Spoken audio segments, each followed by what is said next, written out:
सगळे कदाचित इच्छुक, सेवा करण्यासाठी तयार,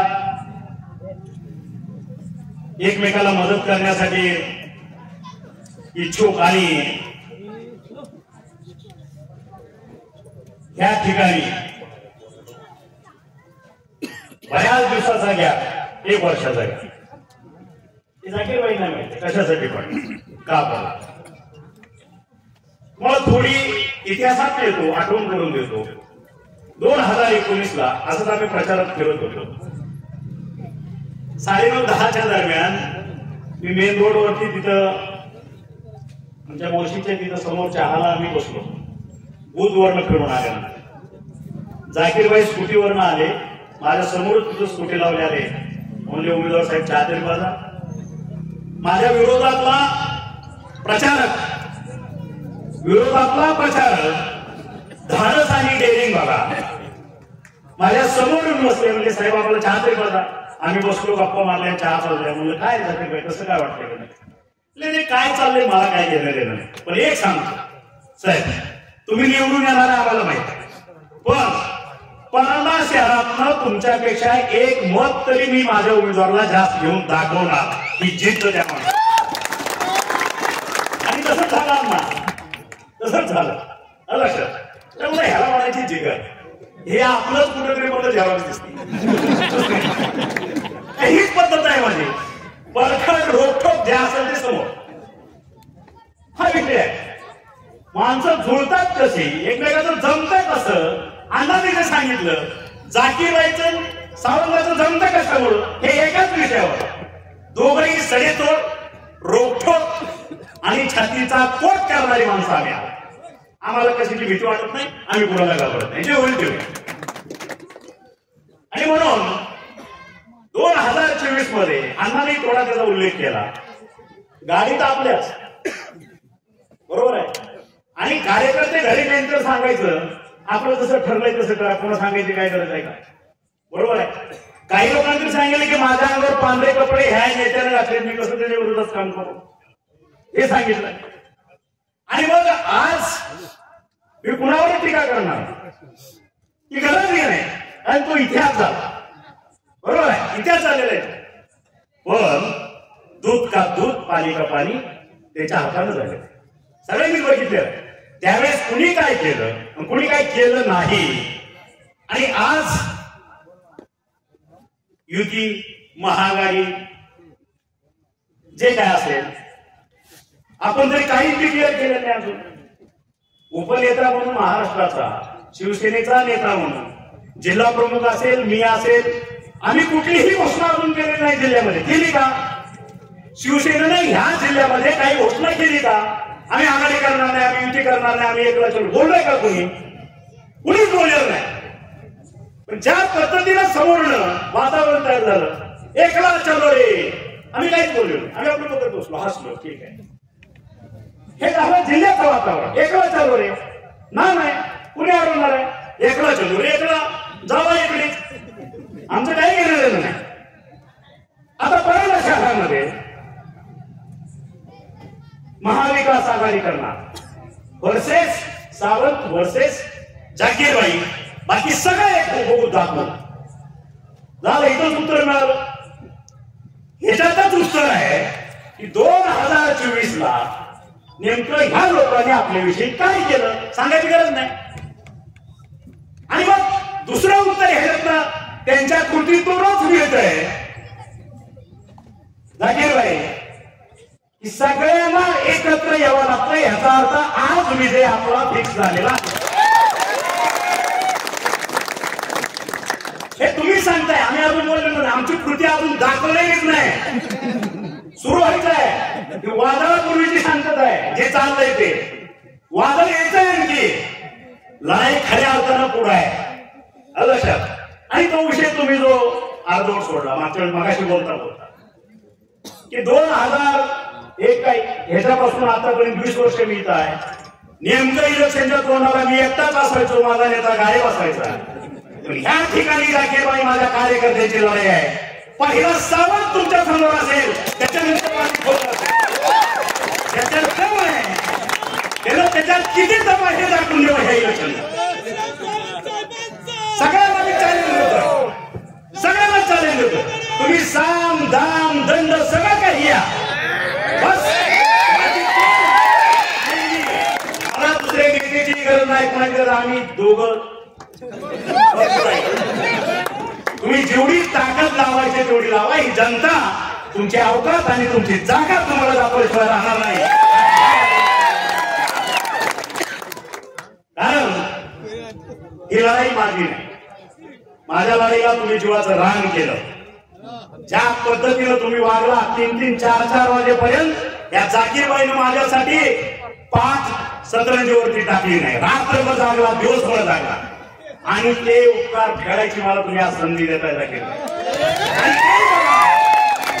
हा तानाजी सावंत या ठिकाणी काय करून दाखवतो. एक तर आपलं ते ठरलेलंच आहे. मला ते सांगितलं बा कोणी 20 आणि 1 नगराध्यक्ष 21. पण हे झालं आकड्याचं गणित. माझा नगरसेवक 100 मताला आला, 50 ना आला, 20 ना आला, हे मला चालणार नाही. हे चालणार नाही. एकदा ह्यांची, आता मगाशी बोललं एक वाक्य परत रिपीट करतोय, यांची अवकात, यांची लायकी ह्या जनतेनं मतपेटीतून दाखवली. प्रत्येक नगरसेवकाचं आपल्या विरोधात राहिलेल्या उमेदवाराचं डिपॉझिट जप्त झालं पाहिजे, ही या परांडा शहरवासियांची अपेक्षा आहे आणि ते करून दाखवतील. आपण फक्त त्याला सपोर्ट करायचा, आपण फक्त सपोर्ट करायचा. कारण तुम्ही बघितलं असेल जातीचं राजकारण, धर्माचं राजकारण, आणि तुम्ही बघितलं असेल आतापर्यंत. मग कुठल्या पद्धतीने तुम्ही चालताय. एकाबरोबर शिवाजी महाराजांचं नाव घेतलं. आपण थोडं मागे इतिहासात जाऊ 300 वर्ष. माझं त्यांना चॅलेंज आहे, या व्यासपीठावर चर्चा करू, ओपन चर्चा करू. शिवाजी महाराजांनी काय जातीभेद केला? 18 पगडदार, 12 बलुतेदार, ही शिवाजी महाराजांची चौकट होती का नाही? अरे मुस्लिम त्या ठिकाणी तुमच्या तोफखान्याचे प्रमुख होते. महाराजांना विश्वास वाटला नसेल.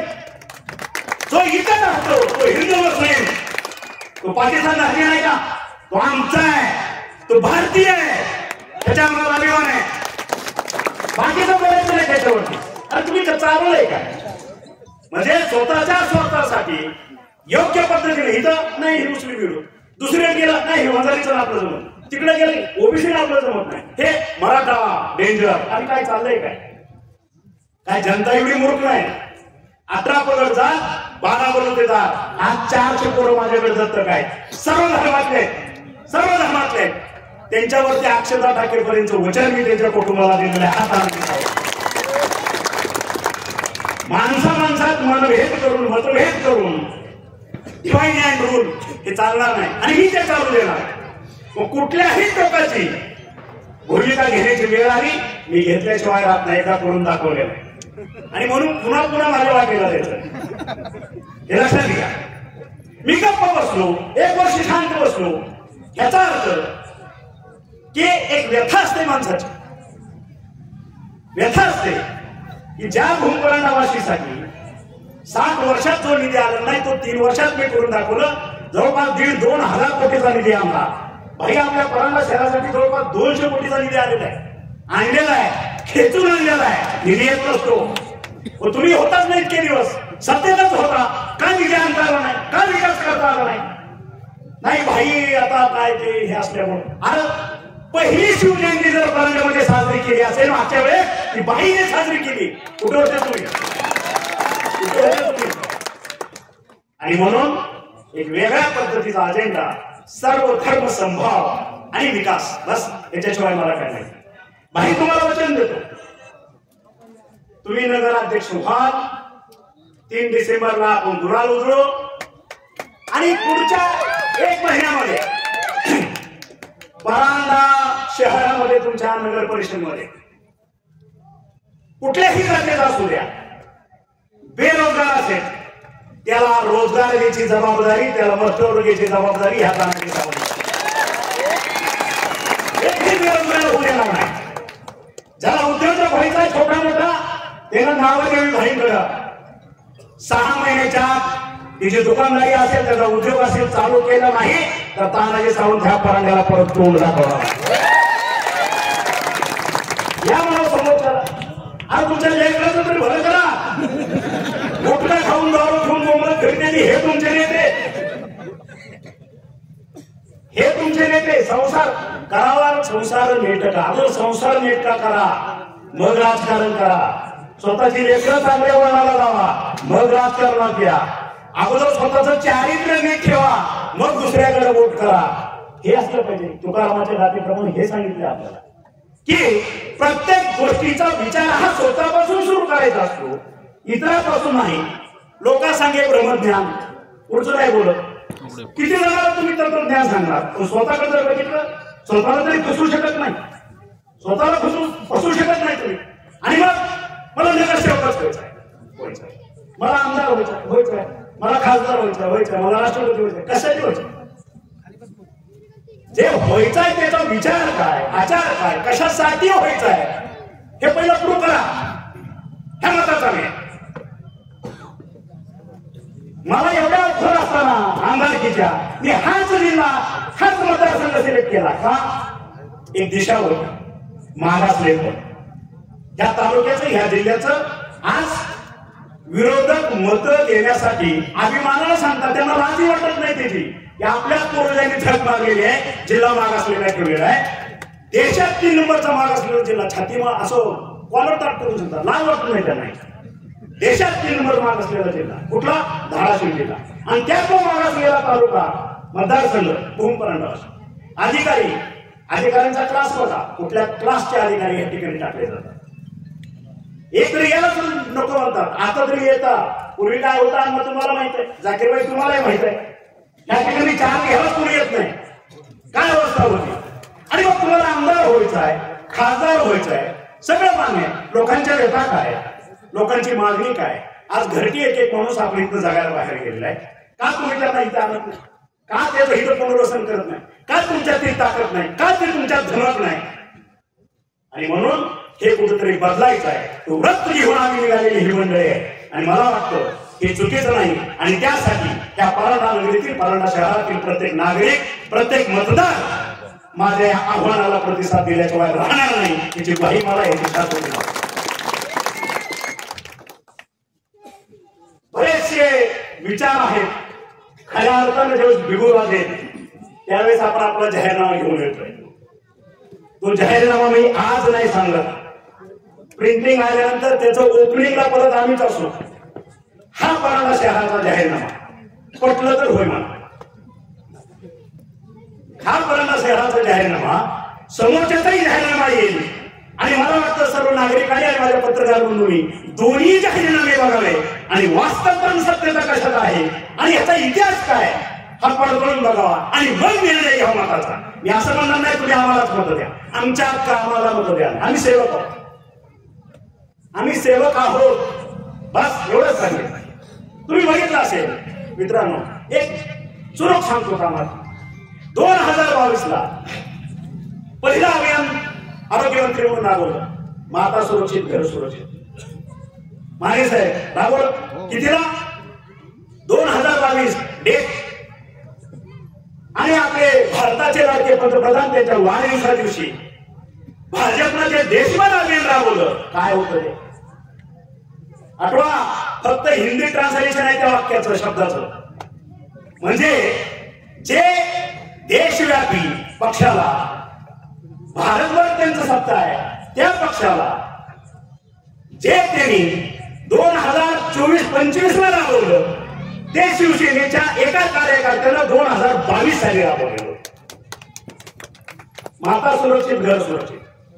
4 कोटी जनतेच्या माझ्या माता भगिनीच्या तपासण्या, त्यांना मोफत उपचार आपण केलं. तो अजेंडावरती घेऊन आपण राबवला आणि ते अभियान आता भाजप राबवला. हा फरक आहे, हा बुद्धिमत्तेचा फरक आहे, हा विजनचा फरक आहे, परसेप्शनचा फरक आहे, हा उद्दिष्टाचा फरक आहे, हा हेतूचा फरक आहे. कारण कार्यकर्ता म्हणून मला काय करायचं आहे, मला मंत्री म्हणून होऊन काय करायचं आहे, मला नगरसेवक म्हणून काय करायचं आहे, मला आमदार म्हणून काय करायचं आहे, तर त्याच्या विचारात, त्याच्या आचारात आणि त्याच्या हेतूत शुद्धता असली पाहिजे. आणि जर हेतू शुद्ध असेल विचार शुद्ध असेल, मला वाटतं नियती सुद्धा त्याच्याच बाजून उभा राहा की हे समोरचे जे काही घरात बसून ऐकतात त्यांना सुद्धा सांगा आमचा हेतू शुद्ध आहे, आमचा आचार शुद्ध आहे, आमचा विचार शुद्ध आहे. आम्ही एकच व्रत घेऊन निघालेलो आहे, माझ्या परांडावासियांची सेवा करणं, त्यांना चांगल्यात चांगल्या सुविधा देणं आणि त्याच्यासाठी वाटेल ते करायचे काय. तुम्ही तर बघितलं असेल ज्या ठिकाणी जे होत नाही चल मी देतो का, चल निधीचं नंतर हो, शासकीय निधी सोड मी देतो का हो पुढं, जिथं कमी तिथं आम्ही, ही भूमिका घेऊन जाणारी ही मंडळी आहे. त्याच्यामुळं समोरच्यांना माझं ओपन चॅलेंज आहे, सुरुवात आम्ही नाही केली, सुरुवात त्यांनी केलेली आहे हे तरी मान्य आहे. सुरुवात आम्ही केली का? झाकीरबाई काय बोलले का मी कुणाला बरोबर घेणार नाही, झाकीरबाई बोलले का मी कुणाशी युती करणार नाही, जिल्हा प्रमुख म्हणून अण्णा बोलले का कधी आम्ही कुणाबरोबर जाणार नाही, एकला चलो रे आमचा नारा आहे, आम्ही बोललोच नाही. आणि मी म्हणून मी कधी त्याच्यावरची वाच्यता केली नाही. आज त्यांच्याकडे त्यावेळेस ह्या पद्धतीची वाक्य द्यायला लागली, त्यावेळेस आम्हाला आमचा निर्णय घेणं क्रम प्राप्त आहे आणि तो आम्ही आज घेतलेला आहे. एकला चलाव रे, शिवसेना जिंदाबाद, धनुष्यबाण आणि 20+1 आणि समोरच्याचं डिपॉझिट जप हाच अजेंडा ह्या परांडावासियांसाठी असेल. आणि म्हणून हे परांडावासियातील प्रत्येक नागरिक ह्या माझ्या घोषवाक्याला साथ देतील आणि भरभरून मतदान देतील. कारण 2.5 वर्षात जर आपण एवढं करू शकतो, बरेच लोक अजून देव पाण्यात करून बसले, बरेच दारातले घरातले बाहेरचे इकडे तिकडे डावे उजवे बाकीचे सगळे. अरे ह्याला पण त्रिकोण अजून काय झालं तरी चालेल, बरोबर आहे. कारण हे मंत्री झाले की पुन्हा झाकीरबाईचं काही खरं नाही. झाकीरबाई पुढचे 25 वर्ष फिक्स, दत्तांना भविष्यात आमदार होऊ शकतो, काय होऊ शकतं, काय होऊ शकतं, हे काय करेल त्याचा पत्ता नाही, सगळ्याला माहिती आहे. पण कुणाची इच्छा असं नसतो, कुणाच्या इच्छेवरची पद नसतं, हे प्रारब्ध असतं, देणारा तो असतो, व्यक्ती नसते. आणि म्हणून महाराष्ट्राच्या 13 कोटीच्या जनतेच्या मनात जर माझ्याविषयी काय आपुलकी असेल, मी जर काय गेल्या 2.5 वर्षात महाराष्ट्राच्या जनतेची सेवा प्रामाणिकपणे केली असेल तर परमेश्वर दिल्याशिवाय राहणार नाही. त्याच्यामुळं कुणी त्या गैरसमजात राहू नये. आयला गप्पच कसं काय 1 वर्ष झालं, येत बी नाही, फिरत बी नाही, अरे जिथं कामच नाही तिथं याचं काय कारण आहे. आणि ज्या ठिकाणी माझ्या जनतेवरती प्रलय आला, ज्या ठिकाणी माझी जनता संकटात सापडली, पहिला तानाही सांगत होता की त्यांच्या समोर जाऊन उडी मारणं आणि त्यांच्याबरोबर संकटाला धावून जाणं. जे काय फुल नाही फुलाची पाकळी घेऊन त्याचा अश्रू पुसायचं काम मी आणि माझ्या सहकार्याने केलं. बाकीच्यांनी फोटो सेशन केलं, सगळ्यांना माहित आहे. फोटो सेशन माझं ओपन चॅलेंज आहे, तुम्हालाही माहित आहे. कुठल्या नेत्याला स्वतःच्या खिशातले 100 रुपये काढून आपल्या पूरग्रस्त लोकांना मदत केली, मला तो नेता दाखवा आणि 1 लाख रुपये मिळवा. असेल तर दाखवा, मी त्याची माफी मागतो. लोकांची किट आणून वाटले त्यांनी, लोकांचे किट आणून वाटायचे. फोटो सेशन छान आहे, फोटोग्राफी बरोबर आहे. आपण स्वखर्चाने रस्ते केले, शेतकऱ्यांना जेवढी मदत करायची असेल तेवढा करायचा आपण प्रयत्न केला. शेवटी निसर्ग आहे, एक माणूस काही करू शकत नाही, सरकार करत नाही तिथे मित्र एक छोटी व्यक्ती. पण तरी सुद्धा सांगतो अजून एक पुढं माझ्या भूम परांडावासीचा विकास ज्या पद्धतीने व्हायला पाहिजे, त्याची दिशा थोडी जरी हुकली आणि थोडी जरी चुकली तर त्या ठिकाणी सरकार पुढं आव्हान निर्माण केल्याशिवाय हा तानाजी सावंत स्वस्त असणार. अंडरकरंट वेगळेच असतात, जे चाललंय ते वेगळंच असतं, आपण वाचतो ते वेगळंच असतं, आणि जे होत असतं ते तिसरंच होत असतं. तुम्हाला कुणाला तरी वाटलं होतं 2022 ला असं काहीतरी घडेल, घडलं आणि आता काय घडू शकत नाही. काय अडचण नाही, 234 आहेत, 234 आहेत, बघू 2 काय 234 का, आता एकच की माणसं सगळे ते मग चिंता करायचं काय कारण नाही. आणि म्हणून सांगतो येत्या निवडणुकीला सर्व धर्म संभाव, आपली एकी आणि आपला अजेंडा कुणाला बदनाम करण्याचा नाही, आपला अजेंडा हा विकासाचा आहे. विकासाला घेऊन आपण जातोय आणि विकासाच्या मुद्द्यावर माझा प्रत्येक कार्यकर्ता तुमच्या दारातील सेवक होण्यासाठी आणि त्याला भरभरून मतदान देऊ आज त्या सभेच्या माध्यमातून ह्या बैठकीच्या माध्यमातून मी तुम्हाला आव्हान करतो आणि तुम्हाला यश देतो. एवढंच बोलून मी माझे 2 शब्द संपवतो. जय हिंद, जय महाराष्ट्र.